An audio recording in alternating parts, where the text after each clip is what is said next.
I'm Jake. I'm Tom. And we are VIMTV, Velocities in Music, the best kept secret in music review. We just finished reviewing Tragic Kingdom by No Doubt, which is Tom's first album that he ever owned. But when I was 9 years old, I bought my first album ever because I heard a song on the radio that sounded cool. We decided to review the album. It's Chumbawamba! Tubthumper!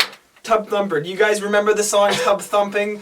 You get knocked down and then you get up. You get back up again. Yeah, I mean, they're never gonna keep you down. You can't really. That's the point. Right. That's what I got out of it. So this is a CD that in 1997 really was just came out of nowhere. Here's this band. This is actually Chumbawamba's 8th album. They've been around since like the early 80s. Making all sorts of different kind of music. The first thing you notice, they're very British. Yeah. Very British. And this is known, they're an anarchist band, so there's a lot of social commentary in the lyrics and things like that. But Tubthumping was, this Tubthumper as an album is much more popular than any of their previous work, and really the accessibility of the single Tubthumping is much of the reason why they gained so much popularity. And that's really it, because I wouldn't even, especially for the demographic that the single seemed to be aiming for, the rest of this album doesn't really even seem to fit that. I mean, you mentioned getting this when you were 9, and I had friends, and I knew people even that, that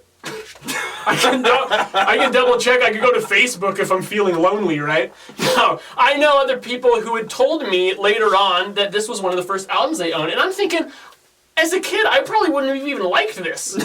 It's kind of heady, you know? Yeah. Like, there's actually a lot going on. Yeah, I mean, I remember as a kid really liking the single, and then I would put the album on and listen through track 3, Drip, Drip, Drip, and then, after that, it was just all she wrote. So going back and reviewing this, trying to take this album, more, a little bit more seriously with our reviewer hats on, was kind of eye-opening. Now, I had made it through all of these tracks at least a few times, because most of them sounded pretty familiar to me, although I will admit it's been probably a decade since I even ventured into the realm of Tubthumper. Some of these tracks, like the Good Ship Lifestyle, track 5, have a pretty aggressive rockin' out chorus. Yeah. And throughout this album, I mean, I really got, a vibe that's kind of like David Bowie's Earthlings. Yeah, and that came out the same year. It did. And actually so did Prodigy's Fat of the Land, another album that kind of explored. That genre was really just popular in 1997. Exactly, so it worked. It was the right time for Chumbawamba to finally break through to the mainstream. I think what also helps is that while you mentioned they're very politically minded, they put a lot of social commentary and political talk kind of into their songs. This album, they're not quite as direct about it. They still have that, but it's more in kind of the subtext and the story they're trying to tell through the lyrics, which honestly a lot of these songs don't even have a lot of lyrics. Right. They're certainly not anything super deep. No, they're not. But the way they try to do this is on nearly every track, there's probably like 30 to 60 seconds worth of just kind of mashed up samples and things thrown at the end that will either recap the themes that were addressed in that song or set up for the next song. Yeah. And that's where they really push a lot of their commentary and opinions and stuff, which once again, I don't think would appeal to children at all. They don't give a crap. They just want something that they can jump up and down and sing along to. No, and I don't know how many times on this album they talk about, going out and causing trouble on a Saturday night. That seems to be like one of the big things of Tubthumper is, let's go out, cause some trouble, get drunk on Saturday night. Thump some tubs. Yeah, that's whatever you just said. That's what they do. And you hear that throughout the album, but it's those little samples that they add at the beginning and end of tracks that really actually do make this pretty albumized. It's very albumized. This is a straight through listen. You can put it on. You don't really feel a need to skip tracks.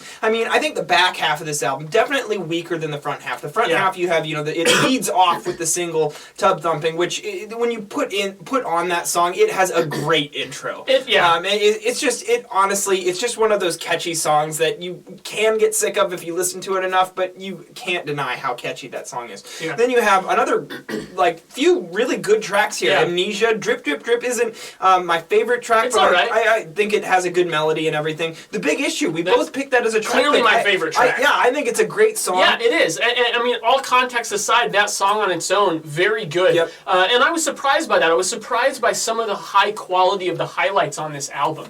Where it felt, you really weren't expecting it to be that. No, my expectations weren't all that great. You should have seen my face when Jake said, "Hey, as long as we're reviewing your first CD, why don't review mine?" "Oh, what was yours, Jake?" "Tubthumper." I was very hesitant. I was very skeptical, but there are a lot of redeeming qualities on this album. Now, where it falls a little bit short for me is we're talking about those interludes, at the ends of tracks. I think it's a great idea. It does do a great job of albumizing this thing, but I feel like they overshot it a little bit. For an album that's 12 tracks, where the tracks are relatively long, average at 4 to 5 minutes. The album's 59 minutes long. Yeah, exactly. So average about 5-minute track length. That gets to be a little bit tedious, especially when, I gotta say, just not every track is of the highest quality. No, especially on the back half. I mean, Creepy Crawling. Yeah. I Want More. Even, you pick Smalltown. I don't really like that track. One by One wasn't that great. I mean, the first 5 tracks, I feel like they let off the album really well. Just the back half, there's just a little bit of extra filler in there. And had they trimmed a couple of songs off, I would have seen myself liking this album even more. I actually thought that the closer, Scapegoat, I wasn't initially very hot on this song, but then, really digging into it, I actually thought it was pretty well done. It works well as a closer. It really does. It sums up the album nice. A lot of what you hear in the sound, you're hearing a lot of electronic beats, really fast-paced, like glitchy beats, and electronic melodies mixed with some really loud, loudly mixed guitar. And then, horns sometimes. Yep, and then there's a lot of horn accents and stuff too, but there's 2 main vocalists here. You have the male vocalist, and actually I think there's a group of people singing a lot of the time, but then there's a dominant female vocalist as well, and they kind of trade off and on who's taking the lead vocal roles, depending on the track or the part of the song. I will say that, while we mentioned some track displacement, there's some tracks that are clearly not as good as others.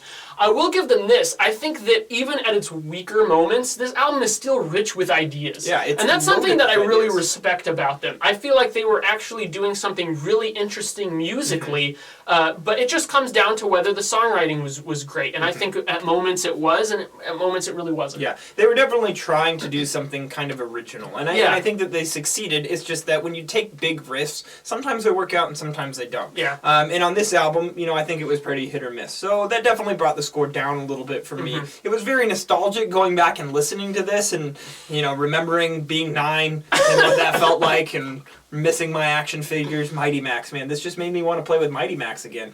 But anyways, the album itself, 75. Yep, I'm going 75. I think that's pretty generous. I think it is. It's, it's really, guys, I went into this almost as kind of a joke, but if you're curious, go check it out. I think that you'll actually get something out of it. Yeah, I mean, if you can, quit listening to the first track over and over again, which is what I still ended up doing. Right, but, as I listened to the rest of the album, there's a number of other tracks there that, I could even consider myself coming back to eventually. Yeah, me too. So, what is your favorite? What was your first album that you guys ever owned? I'm really interested to hear what your answer is. Leave us a comment, www.velocitiesandmusic.com or youtube.com/velocitiesandmusic. As always, follow us on Twitter, like us on Facebook, let us know what albums you'd like to see us review on this channel. I'm Jake. I'm Tom. And we are VIMTV, moving music critique forward.